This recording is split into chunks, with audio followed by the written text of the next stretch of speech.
जय श्री राम। योगेश अनंत काले का सभी सुनने वालों को प्यार भरा नमस्कार। मित्रों, अगर मेरा कंटेंट आपको अच्छा लगता है तो लाइक, शेयर और सब्सक्राइब करना ना भूलें। लाइक का बटन भी आपको दबाना है और बेल आइकन का बटन भी दबाना है। आगे बढ़ते हैं 1764 के पर्जन्य ऋतु की ओर। 1764 में वर्षा ऋतु में माधवराव को कर्नाटका में युद्ध छावनी लगाते देख हमारा जो ये हैदर है ये बड़ा आग बबूला हो गया। कारण सीधा है, लगभग 50 लाख राजस्व वाला उत्तर कर्नाटका क्षेत्र माधवराव ने हैदर के चुंगुल से छुड़वाया जो था, तो आग बबूला होना स्वाभाविक है। अब हैदर अली है तो हैदर अली हमेशा मुझे मित्रों अब्दाली की ही कॉपी लगता है, क्योंकि उसी के जैसा एक ही अखंड एक ध्यास हैदर का था। अब्दाली की तरह ये पराक्रमी भी था और रणधुरंधर भी था। कपटी अब्दाली से, हाँ, अब्दाली की तरह कपटी भी आप कह सकते हो, और अब्दाली की तरह युद्ध नीति का माहिर खिलाड़ी भी ये था।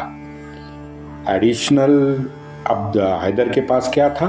फ्रेंच और अंग्रेजों से मिला आधुनिक तंत्र ज्ञान, जो उसने पूरा सीख लिया था पर्सनली। तो ये भी उसके साथ वो लेके आया था। मैं पर्सनली हैदर को, उसके बेटे को जरा ज़्यादा गाली देता हूँ, लेकिन हैदर को भी मैं गालियाँ तो देता रहूँगा, क्योंकि वो मेरा धर्म है। मैं गालियाँ मरते दम तक मोमिनों को देता रहूँगा। लेकिन हैदर के जीवनी में हैदर ने बलात्कार या अय्याशी की हो, ऐसा एक भी उदाहरण किसी पुस्तक में पढ़ने नहीं मिलता। मतलब क्या बनता है? मतलब ये बनता है कि भारत में जन्मा हुआ ये हैदर कुछ नीतियां तो जरूर मानता था। हाँ, अब इस्लामी मोमिन था तो धर्म परिवर्तन, आगजनी, लूट, बच्चे और महिलाओं को घसीट के ले जाना, ये तो उसका फर्ज है, तो वो तो फर्ज निभाता रहेगा और निभाया है उसने। रटेहल्ली के हार के बाद ये मराठों के साथ संधि का दिखावा तो उसने कर दिया, और वो लगातार दिखावा करते रहा, अपने लिए समय ज्यादा लेते रहा, क्योंकि लगातार मराठों की ये जो युद्ध नीति और रणनीति थी उस पे ये अखंड विचार मंथन कर रहा था कि किस तरह से मराठों को पटखनी दी जाए, और मराठों के विरोध करने के लिए मौके भी ये लगातार उस दिनों में ढूंढता रहा, जब ये संधि का दिखावा मराठों से कर रहा था। सावनूर से एक 10-12 किलोमीटर दूर गांव है बंकापुर। अब वहां की हैदर की एक युद्ध छावनी थी बंकापुर की। वो युद्ध छावनी का प्रमुख हैदर ने बनाया था लाल मियां को। लाल मियां उसका वफादार नौकर था। हैदर ने लाल मियां को सावनूर हमला करने का फरमान सुनाया। अब सावनूर की रक्षा का जिम्मा हमारे गोविंदराव पटवर्धन के कंधों पे था।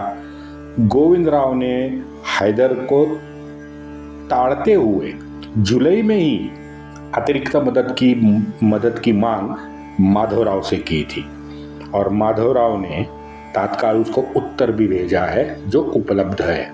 माधवराव कहता है, आप सही कह रहे हो, समय कभी भी पूछकर नहीं आता। मैं विठल शिवदेव और आनंदराव रास्ते के साथ बिना विलंब पहुंच रहा हूं। आप पत्र हमें लगातार भेजते रहे। मित्रों, यहाँ गोपाल राव ने बंकापुर में और एक काम नया शुरू कर दिया। सावनूर से रोज एक गोविंदराव की टुकड़ी, छोटी टुकड़ी, 10-12 किलोमीटर दूर जो बंकापुर था, वो बंकापुर गांव में घुस जाती थी। वहां गांव में धनिकों को लूटती थी और वहां से निकल जाती थी। अब इसमें हुआ यूं है कि लाल मियाँ के मोमिन जो बंकापुर छावनी में थे, उनके मन में दहशत बैठ गई मराठों के प्रति। पटवर्धन को मित्रों कर्नाटका का चप्पा चप्पा मालूम था। कर्नाटका के हर मोमिन चवन्नी छाप नवाब जो थे या सरदार थे, सबको वो देख भी चुका था और परख भी चुका था। 1750 के बाद पटवर्धन ने कर्नाटका कभी भी नहीं छोड़ा, ये आपको मालूम होगा। अब दूसरी जगह हैदर भी कर्नाटका का था, तो हैदर को भी एहसास था कि भाई गोपाल राव पटवर्धन को प्रत्यक्ष युद्ध में हराना असंभव है। फिर क्या किया उसने? मोमिनों के फेवरेट ये कपट, छल, उनका सहारा लेना शुरू किया। बाद में हैदर ने गुप्तचरों की टीम बनाई और एक काम किया हैदर ने 15,000 रोहिला गार्दी और 6,000 उसके कर्नाटकी मोमिन, ये दोनों की एक टुकड़ी तैयार की और उनके साथ 7 या 8 तोहफे देकर बंकापुर से विरुद्ध दिशा में, सावनूर से लगभग ये 25-30 किलोमीटर दूर था, एक गांव था हनगढ़। इस हनगढ़ गांव में इसकी सेना पहुंच गई, टुकड़ी जो थी हैदर की। अब हनगढ़ पहुंचने में इस टुकड़ी को पूरे 3 दिन लगे मित्रों, 3 दिन। इसकी उनकी रफ्तार देखो, अत्यंत धीमी रफ्तार से सिर्फ रात्रि ये फौज आहिस्ता आहिस्ता आहिस्ता चलकर हनगढ़ पहुंची थी। अब मराठे यहाँ पे सावनूर में थे, वो रोज सुबह बंकापुर जाते, दहशत फैलाते, लूट मिले तो लूट लेते और लौटते वक्त गांव से नजदीक एक पानी पीने की एक छोटी उपनदी जैसी थी, वहां पे रोज रुकते थे। अब ये इनका रोज का रूटीन हो गया था। ये खबर हैदर तक उसके गुप्तचरों ने पहुंचाई। मेरे ख्याल से ये गुप्तचर नहीं थे, ये सूफी भांड या मस्जिद के जलील जाहिल मुल्ले होंगे, उन्होंने पहुंचाई होगी। बस हैदर ने डिसाइड कर लिया, पानी के पास मराठों का खीमा बनाना है। योजना पे काम चालू हो गया, रणनीति भी उसकी पूरी बन चुकी। ये मोमिन ना मित्रों, ये जाहिल मैं क्यों कहता हूं? क्योंकि ये हमेशा काफिरों को दिमाग से पैदल समझते हैं और आज भी समझते आ रहे हैं। गत 1400 साल से यही है। अहंकार में इतने डूबे होते हैं कि सभी काफिर उनको दिमाग से पैदल लगते हैं। वैसे ही इस मोमिन के साथ भी हुआ। हैदर तक ये खबर पहुंची और हैदर तक खबर पहुंचने की खबर गोपाल राव को भी पहुंची। गई भैंस पानी में। गुप्त खबर तो तात्काल कपड़ा लत्ता फाड़ के नंगी कर दी थी मित्रों।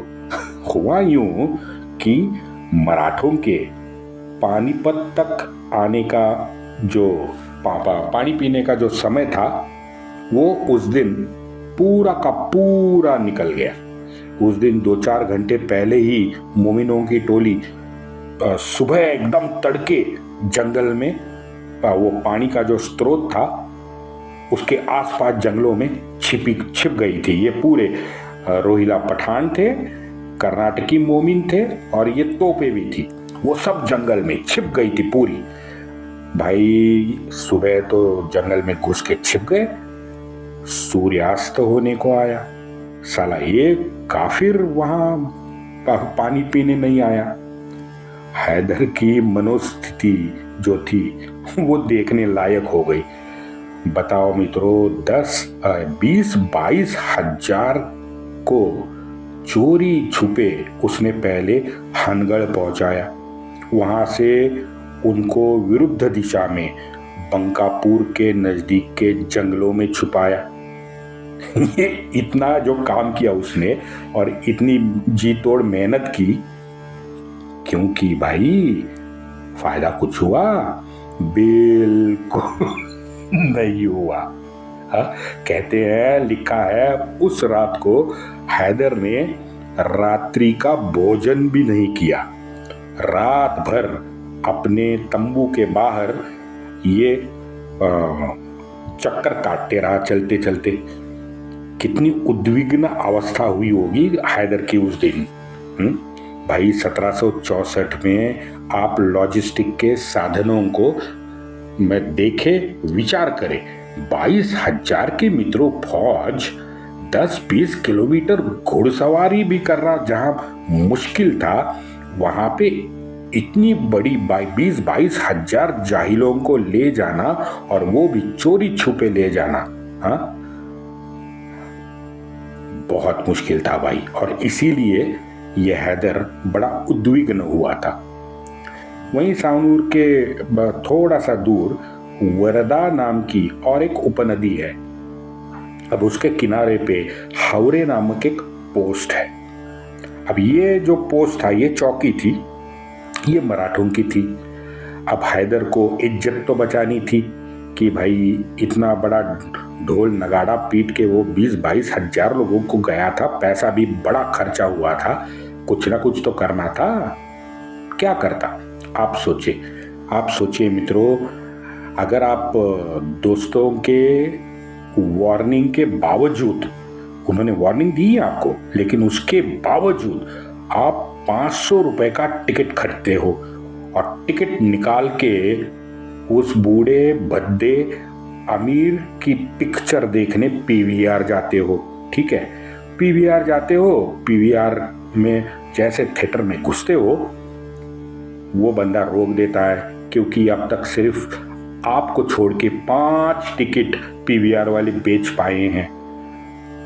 तो 6 टिकट बिकने के वजह से आधे घंटे के बाद पीवीआर वाले वो मोमिन अमीर का जो शो है वो रद्द कर देते हैं। आप सोचो 5 मिनट के बाद आपका क्या हुआ होगा। मैं समझ सकता हूं, आप अपने बाल नोचते होंगे। साला मेरे दोस्त मेरे को बता रहे थे कि इस बूढ़े दलिंदर का सिनेमा मत देख ना। मैं गया, 500 रुपए का चूना लग गया। जो आपकी मनोअवस्था होती ना, वही हैदर की भी हुई थी। अब आगे कुछ दिनों बाद एक सुबह को, तड़के को, मीर फैजुल्ला और वेंकटराव ने हावरे के उस छोटे चौकी पे ताबड़तोड़ हमला बोल दिया। अब चौकी में था विठ्ठलराव विंचुरकर, वो अकेला था और उसकी टुकड़ी भी बड़ी छोटी थी। लेकिन आप उन मावड़ों का पराक्रम और जोश देखो मित्रों। दोपहर हो गई, ये सुबह को तड़के हमला किया था, वहां से दोपहर हो गई, लेकिन इन लोगों ने यथा तथा चौकी को संभाले रखा। भाई नारो शंकर की तरह हमारे विठ्ठलराव दिल्ली से भाग नहीं गए खजाना छोड़ के, या वो बागपत वाले चौकी वाले थे ना, जैसे अब्दाली ने अपनी सेना, तोपे, हाथी सब बागपत के पास जो नदी पार की थी, वहां पे एक जो मराठों की चौकी थी, वो चौकी वाले हमारे मराठे बस अब्दाली का सैन्य देख के ही फरार हुए थे। लेकिन हमारे विठ्ठलराव विंचुरकर है ना, डरे नहीं, जम के वहीं पे चट्टान की तरह खड़े रहे। सुबह से दोपहर तक चौकी को संभालने में कामयाब रहे, लेकिन बाद में, दोपहर के बाद में, वो भाग के नजदीक के जंगलों में छिप गए। अब इनको लगा कि मराठे चौकी छोड़ के भाग गए। जैसे सूर्यास्त हुआ, सूर्यास्त के बाद में उस चौकी के नजदीक शहाजी भोसले और घोरपड़े पहुंचे, और जैसे ये दो हमारे नरश्रेष्ठ पहुंचे हैं, विट्ठलराव को एक नया उमंग, नई जोश उसमें आ गया। विट्ठलराव ने पलटवार किया हैदर की मोमिनों पर। पलटवार करके उसी चौकी में उसी रात को फिर से विट्ठलराव विंचोरकर का ताबा हो गया। अब मित्रों इसे क्या कहेंगे? साहस भी कहेंगे, पराक्रमों की शर्त कहेंगे। क्या बात है! फैजुल्ला और वेंकटराव ये रात को वहां से भाग गए हैं। मित्रों, मैंने जो सुनाई, वैसे छोटी छोटी लड़ाइयां इस वर्ष में बहुत हुई है। हाँ, मैं ये मानता हूं कि इतिहास की दृष्टि से अगर देखा जाए तो इनका महत्व बहुत नगण्य है, लेकिन पानीपत विभीषिका के बाद में मराठों का जो गया हुआ आत्मविश्वास था, वो लौटाने के लिए ऐसी छोटी छोटी लड़ाइयां बूस्टर डोज साबित हुई है। इसलिए इनका महत्व अनन्य साधारण है। हमारे गुरुवर्य और मूल बखरकार, इन दोनों ने बिना अतिशयोक्ति किए इन चारों लड़ाइयों का वर्णन इतना सुंदर, इतना प्रभावशाली किया है कि पढ़ के हमारे भी मन में तलवार उठा के श्री शिवराय का स्मरण करके लड़ने का मन करता है। मानवीय प्रतिभा और मानवीय बुद्धिमत्ता, इसकी कोई सीमा नहीं होती, ना कोई वर्ण होता है, ना रंग होता है, क्योंकि हम तो यही मानते हैं कि सारे जो आत्मा है वो उसी परमात्मा के अंश है। लेकिन प्रॉब्लम यहां शुरू होती है जब शेक्सपियर का महिमा मंडन होता है ना, तो दुर्भाग्य से कालिदास जी को कमतर रखते हैं। ये जो दुष्ट प्रवृत्ति इन अब्राहमिक समाजों में आ गई है और वो उसका प्रदर्शन करते हैं, इसीलिए विश्व में दरार पैदा होती है मित्रों। हाँ, सबका अच्छा कहो, होमर अच्छा है, हाँ बिल्कुल अच्छा है, होमर क्यों बुरा होगा? होमर ने इतना महाकाव्य लिखा है, बढ़िया है, लेकिन होमर अच्छा है इसका मतलब ये नहीं कि आप हमारे मध्य प्रदेश के राकेश जी को सर्टिफिकेट दे देंगे कि नहीं भाई तू नहीं अच्छा लिखता। क्यों अच्छा नहीं लिखता? होमर अच्छा है इसका मतलब ये नहीं है कि आप राकेश जी को टोकते फिरेंगे। भाई राकेश जी भी हमारे अच्छे हैं, आपका होमर अच्छा होगा, मैं मानता हूं, मैं कहां ना बोल रहा हूं। मित्रों, राष्ट्र सेवक ने हमारे एक परसों संदेश दिया है, वो मेरे मन में घर कर गया है मित्रों। राष्ट्र सेवक ने कहा है, दूसरे की लकीर छोटा करने में अपना अमूल्य समय व्यर्थ ना गंवाओ मित्रों। अपनी लकीर बड़ा करने के लिए बस कर्म करते जाओ, चरई वेती मित्रों। हवेरी में मराठों को भगाकर आगे पुनश्च धारवाड़ भी हैदर को कब्जाना था। बताओ, ये इसके प्लान थे। लेकिन ऐन मौके पे शाम को सूर्यास्त के बाद घोरपड़े और शाहजी जैसे आ गए, उसके बाद में हैदर की मोमिनों की जो पिटाई हुई, इसलिए मैंने कहा था भैंस वही पानी में चली गई थी। सारे मंसूबों पर फिर गया भाई साहब पानी। लेकिन ये मैं बात कर रहा हूं 1764 की। ये जो इन दोनों का चूहा बिल्ली का खेल है ना, ये खेल आगे भी जारी रहेगा। सुनते हैं कल। वंदे मातरम।